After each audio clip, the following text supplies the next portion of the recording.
Mr. President, I would like to begin by thanking the Secretary General of the United Nations for his briefing and his commitment to supporting the two-state solution in favor of peace and security for Israel and Palestine.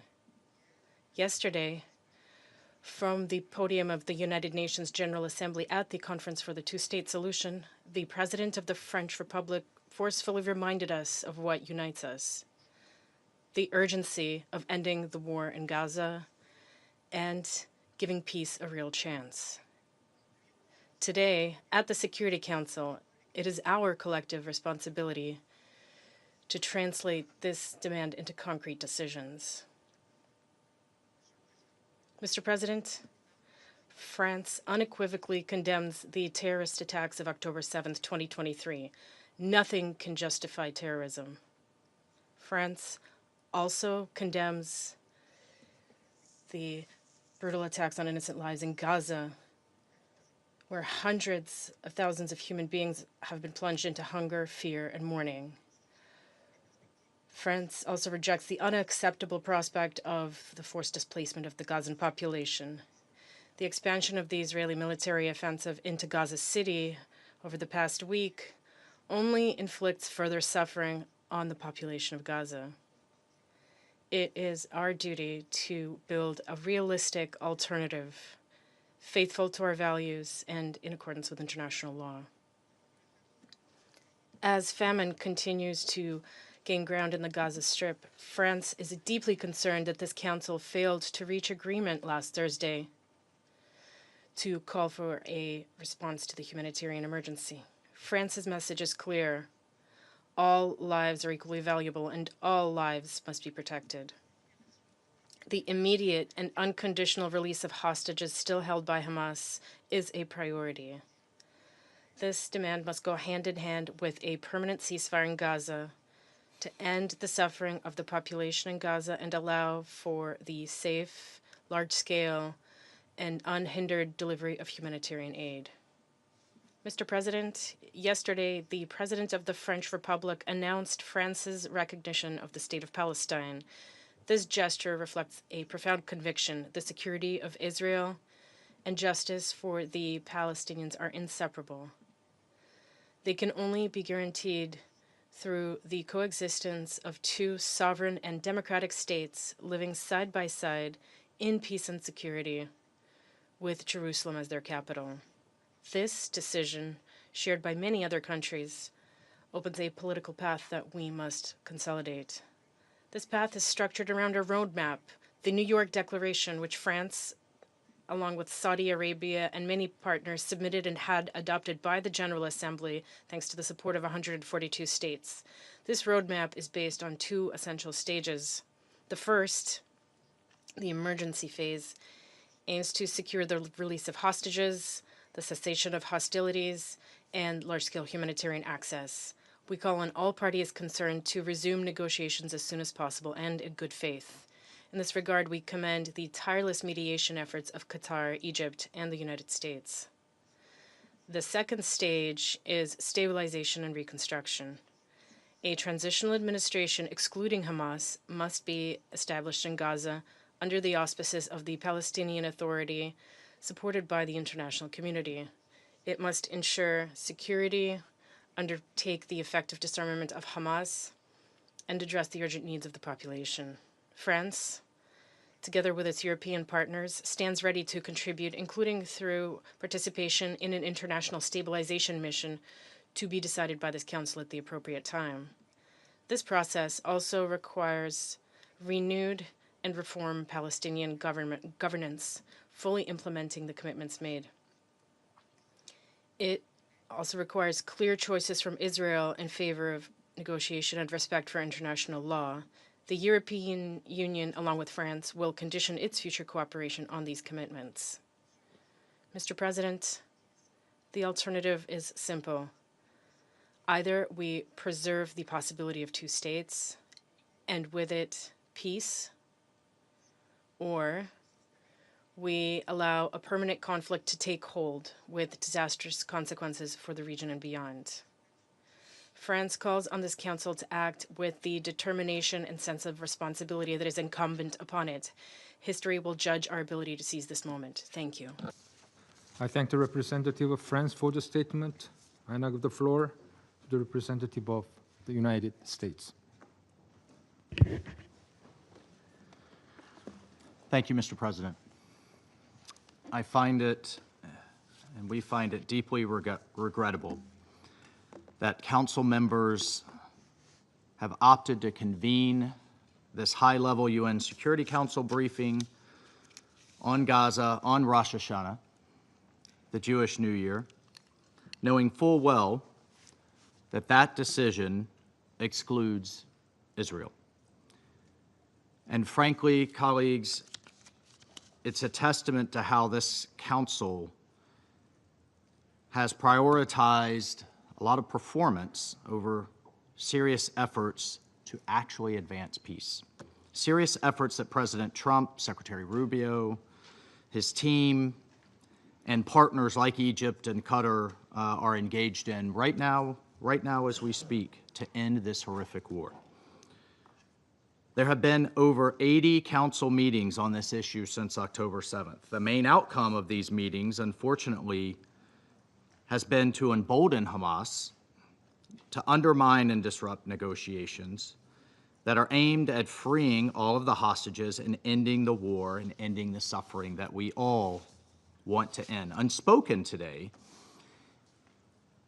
in the last 2 weeks alone, Israel has suffered 2 terrorist attacks in Jerusalem on September 8th and at the Allenby border crossing on September 18th. We condemn these attacks. We offer condolences to the families of those killed. We call upon other countries to join us in a clear and explicit condemnation of this violence by Hamas and its ideological allies. And extremists like the terrorists who killed 2 IDF soldiers on September 18th have shown their utter contempt for the people of Gaza. Hamas has shown its utter contempt for the people of Gaza. They struck the very border crossing through which nearly half of all aid delivered to Gaza between May and September of this year has passed. Let me say again, Hamas struck the border crossing through which half of all aid through the better part of this year has passed.